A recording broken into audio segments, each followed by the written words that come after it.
बहुत सारे हिंदू लोग कृष्णा को सर्वशक्तिमान परमेश्वर का स्थान देते हैं और यह कहते हैं कि यीशु मसीह जिसको पिता कहता है वह कृष्णा है। इस वीडियो को पूरा देखिए शुरू से लेकर अंत तक।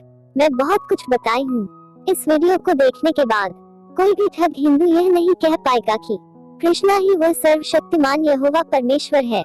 इस वीडियो को ज्यादा से ज्यादा शेयर करें ताकि सच्चाई सभी लोगों के पास पहुंच सके। जीसस वर्सेस लॉर्ड कृष्णा, यह वीडियो में हम आपको यही बताएंगे कि दोनों में क्या फर्क है। मैं YouTube पर सर्च की जीसस वर्सेस लॉर्ड कृष्णा और मैं देखकर भौचक रह गई। इतनी सारी वीडियो सोशल मीडिया पर भरा पड़ा है, लोग न जाने क्या क्या कंपेयर कर रहे हैं। इस कारण मैं भी सोची क्यों ना लोगों को सत्य से अवगत करवाया जाए। तो चलिए दोस्तों, हम वास्तविकता में समझाते हैं कि दोनों में आखिर क्या फर्क है, कौन श्रेष्ठ है और कौन नहीं। इस वीडियो को देखने के बाद आप खुद समझ जाएंगे, क्योंकि हर कोई मूर्ख नहीं होता है। वीडियो को शुरू करने से पूर्व हम चाहते हैं कि लाइक एंड सब्सक्राइब करके और शेयर करके हमें सपोर्ट करें ताकि हम आपके सामने संपूर्ण सत्य को लाते रहे। भगवान कृष्णा कहते हैं कि मैं पेड़ पौधा, पहाड़ पर्वत, जल जंगल, नदी नाला, जीव जंतु, नर नारी इत्यादि सृष्टि के कण कण में बसता हूँ। प्रभु यीशु मसीह कहते हैं कि उत्पत्ति की पुस्तक में मैं पेड़ पौधा, पहाड़ पर्वत, जल जंगल, नदी नाला, जीव जंतु, नर नारी इत्यादि सृष्टि के कण कण को सभी को मैंने ही बनाया है। भगवान कृष्ण कहते हैं कि मैं पापियों का वध करता हूँ, दुष्टों का संहार करता हूँ, पापियों का विनाश करने के लिए अवतार लेता हूँ हर युग युग में।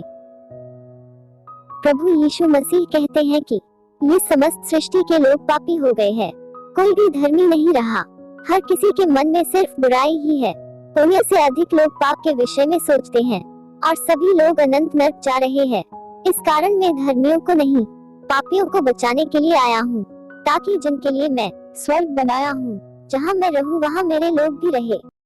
भगवान कृष्णा अर्जुन को कहते हैं कि मनुष्यों को पापों से मुक्ति देने के लिए उनका खून बहाना जरूरी है।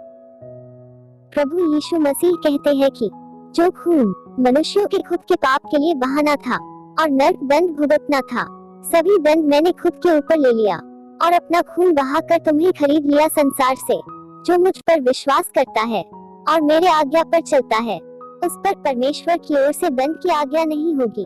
भगवान कृष्णा को भूत, प्रेत, पिशाच, दैत्य, राक्षस इत्यादि को भगाने के लिए युद्ध करना पड़ता है, लेकिन प्रभु यीशु मसीह को इन सभी को भगाना नहीं पड़ता है, क्योंकि यह सभी प्रभु यीशु मसीह के नाम से ही कांपते हैं।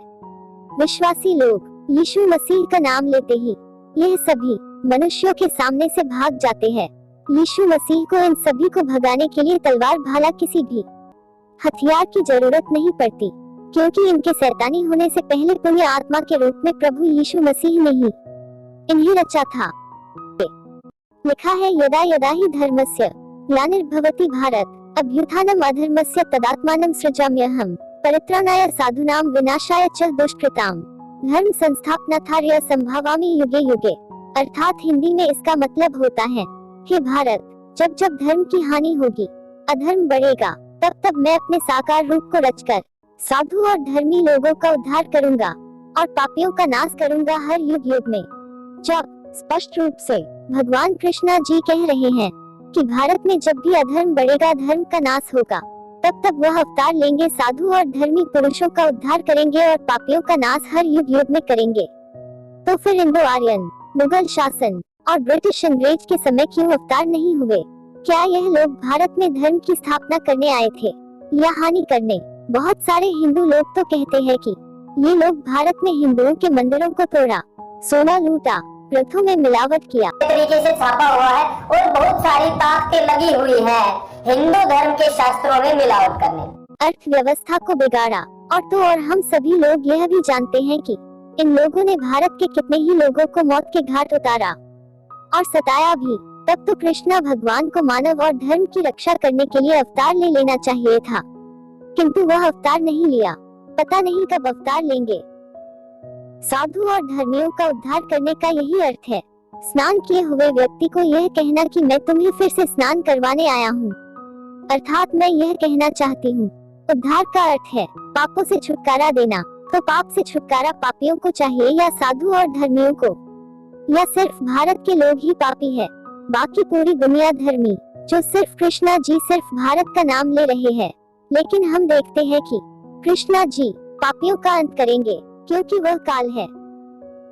अब हम यीशु मसीह की दूसरी आगमन तथा उद्धार और पापियों के प्रति अनमोल वचन बाइबल से पढ़ेंगे।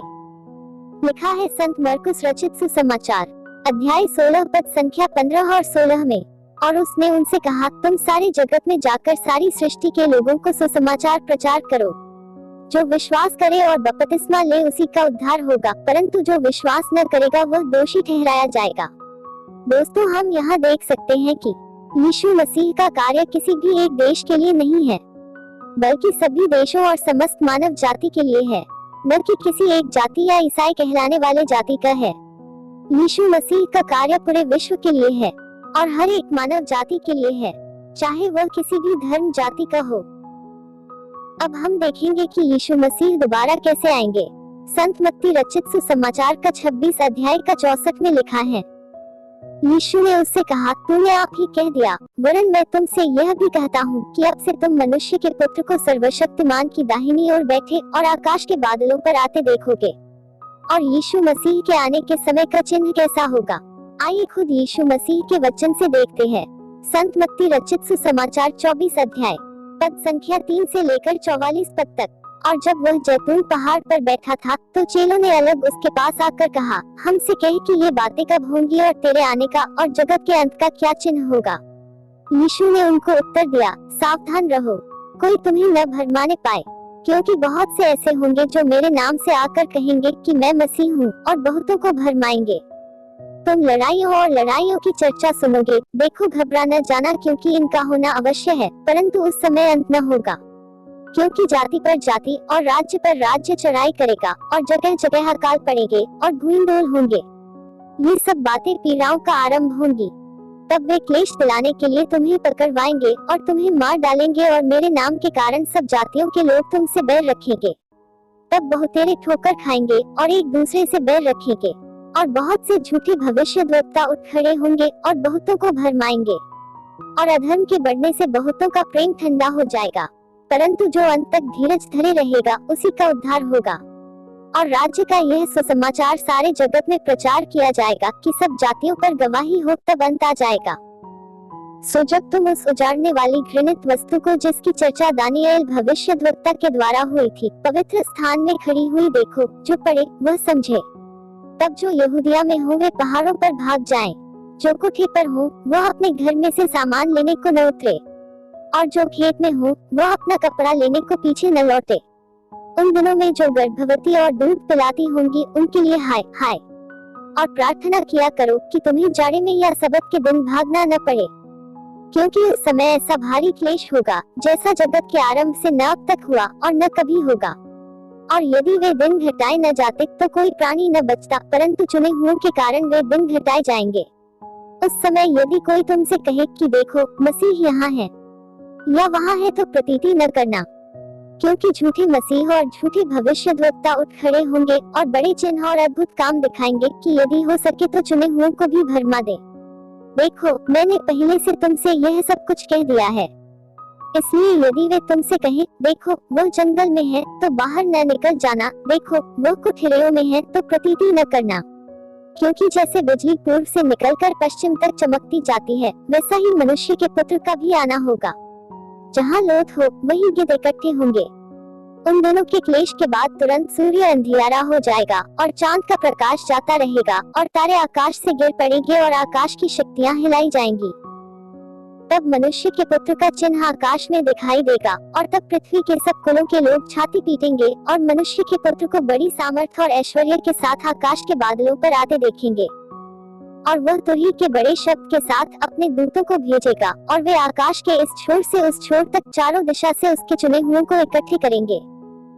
अंजीर के पेड़ से यह दृष्टांत सीखो, जब उसकी डाली को मल हो जाती और पत्ते निकलने लगते हैं, तो तुम जान लेते हो कि ग्रीष्म काल निकट है। इसी रीति से जब तुम इन सब बातों को देखो तो जान लो कि वह निकट है, वरन द्वार ही पर है।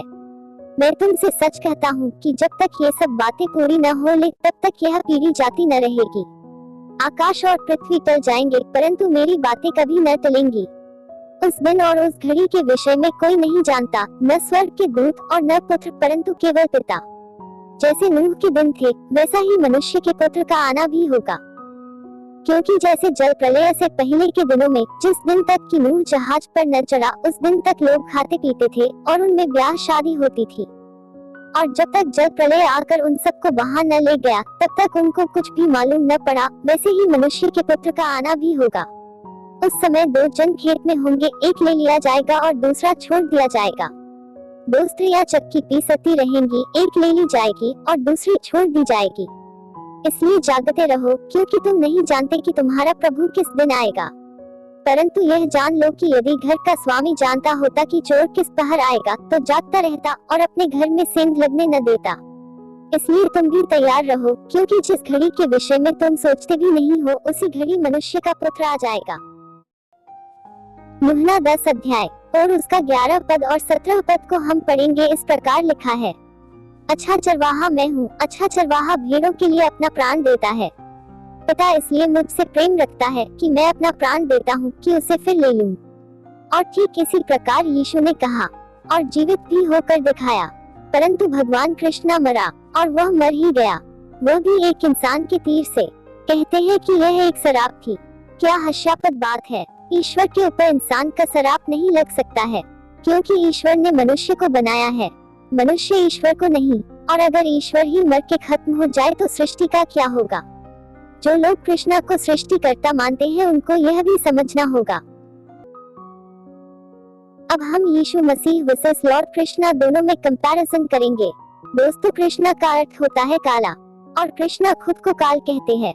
यही अगर यीशु मसीह की बात की जाए तो यीशु मसीह का अर्थ होता है उद्धारकर्ता, अर्थात पापों से छुटकारा देने वाला। भगवान कृष्ण काल मृत्यु है, अर्थात मनुष्य जाति का विनाश करने वाला। यही अगर यीशु मसीह की बात की जाए तो यीशु मसीह अनंत जीवन देने वाला है, अर्थात हमेशा का जीवन देने वाला है। भगवान कृष्ण को पूजने वाले को सिर्फ नरक ही मिलेगा।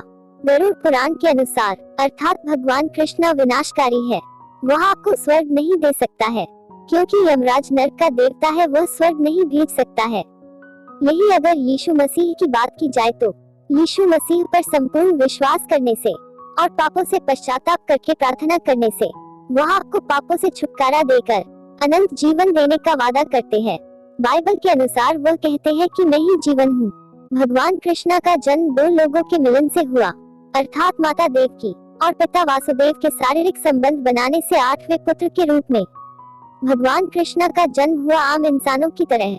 यही अगर यीशु मसीह की बात की जाए तो यीशु मसीह का जन्म सर्वशक्तिमान परमेश्वर के पवित्र आत्मा सामर्थ्य द्वारा कुंवारी मरियम से अद्भुत तरीके से जन्म हुआ, अर्थात यीशु मसीह के जन्म होने से पूर्व माता मरियम और यूसुफ की शादी नहीं हुआ था। भगवान कृष्ण को दानव, भूत प्रेत, पिशाच, राक्षसों से युद्ध करना पड़ता है और युद्ध करने के लिए तरह तरह के अस्त्र शस्त्र, तलवार, भाले इत्यादि की जरूरत पड़ती है। यहीं पर हम यीशु मसीह की बात करें तो दानव, भूत प्रेत, पिशाच, राक्षस, हर एक प्रकार के शैतानी सरदार यीशु मसीह के सामने खड़े होने का भी अधिकार नहीं रखते। ये सभी यीशु मसीह के नाम से भी कांपते हैं, क्योंकि हम बाइबल में देखते हैं कि यीशु मसीह शैतानी शक्तियों को भी नरक में डालकर दंडित करते हैं। मैं यह बिल्कुल नहीं कहती हूँ कि आप यीशु मसीह को मानो या कृष्णा भगवान को। चुनाव आपका है कि आप किसके पास जाएंगे, भगवान कृष्णा नरक के काल मृत्यु के पास या स्वर्गीय अनंत जीवन देने वाला प्रभु यीशु मसीह के पास। चुनाव आपको करना है। मैं तो अनंत जीवन देने वाले प्रभु यीशु मसीह को चुन ली हूँ और आप कमेंट में जरूर बताएं। भगवान कृष्णा और प्रभु यीशु मसीह, इन दोनों के जीवन शैली से क्या सीख मिलती है हम मनुष्यों को। आइए इस विषय को समझते हैं। भगवान कृष्णा बचपन में माखन चोरी करते थे, इससे हम इंसानों को भी चोरी करने की प्रेरणा मिलती है। यही अगर हम यीशु मसीह के जीवन शैली को देखते हैं तो यीशु मसीह बचपन में ही सर्वशक्तिमान परमेश्वर की आज्ञा का पालन करते थे और हमेशा मंदिर में जाया करते थे और परमेश्वर की महिमा करते और प्रचार भी करते थे। यीशु मसीह के जीवन शैली से हमें एक अच्छा जीवन व्यतीत करने की सीख मिलता है। भगवान कृष्णा स्नान करती हुई लड़कियों को पेड़ पर से छूट कर देखते थे और उनका कपड़ा चुराते थे और उनको छेड़छाड़ करते थे और उनका मटकी फोड़कर परेशान करते थे। इससे हमें काम वासना की लड़कियों को छेड़छाड़ करना, गलत तरीके से देखना अर्थात व्यभिचार करने की सीख मिलता है। यही अगर हम यीशु मसीह के बचपन के जीवन शैली को देखते हैं तो यीशु मसीह बचपन से नम्र और दिन स्वभाव के थे। वो हमेशा मंदिरों में जाते और सर्वशक्तिमान यहोवा परमेश्वर से प्रार्थना करते थे और धार्मिकता का जीवन व्यतीत करते थे। यीशु मसीह के जीवन शैली से हमें धार्मिकता का सीख मिलता है। भगवान कृष्णा के जवानी के समय का जीवन शैली को देखते हैं तो कई हजार पत्नी अर्थात कुछ मान्यताओं के मुताबिक भगवान कृष्णा के 16,800 पत्नियां थीं। इससे हम मनुष्यों को यही सीख मिलता है कि पत्नी के रहते कई सारी पत्नी और मन में गंदे विचार करना, पराई स्त्री अतः पुरुषों का लालच करना, यही सब सीख मिलता है। यही अगर हम यीशु मसीह के जीवन शैली को देखते हैं तो यीशु मसीह कभी भी किसी भी पराई स्त्री के साथ शादी या शारीरिक संबंध या गलत रिश्ता नहीं रखा, बल्कि वह तो हम सभी को गलत तरीके से पराई स्त्री अतः पुरुषों से संबंध बनाने से मना ही किए और जो लोग ऐसा काम करते हैं उन्हें व्यभिचारी कहे। यीशु मसीह के जीवन शैली से हमें यही सीख मिलता है कि जब वह ईश्वर होकर भी खुद को पवित्र रख सकते हैं, जवानी के समय में पवित्रता और धार्मिकता का जीवन जी सकते हैं, तो हम इंसान लोग क्यों नहीं। भगवान कृष्णा और यीशु मसीह की जीवन शैली अतः शिक्षा में जमीन और आसमान का फर्क है, इसलिए दोनों को एक समान देखना मूर्खतापूर्ण बात है। अगर आप चाहते हैं कि हम आपके सामने ऐसे ही सत्य को लाते रहे तो इस QR कोड को स्कैन करके हमारी सहायता करें और जिन्होंने अभी तक सब्सक्राइब नहीं किया है तो हमें सपोर्ट करने हेतु सब्सक्राइब करके वीडियो को लाइक करें। वीडियो को पूरा देखने के लिए आपका धन्यवाद। ईश्वर आप सभी को आशीष दे। आमीन।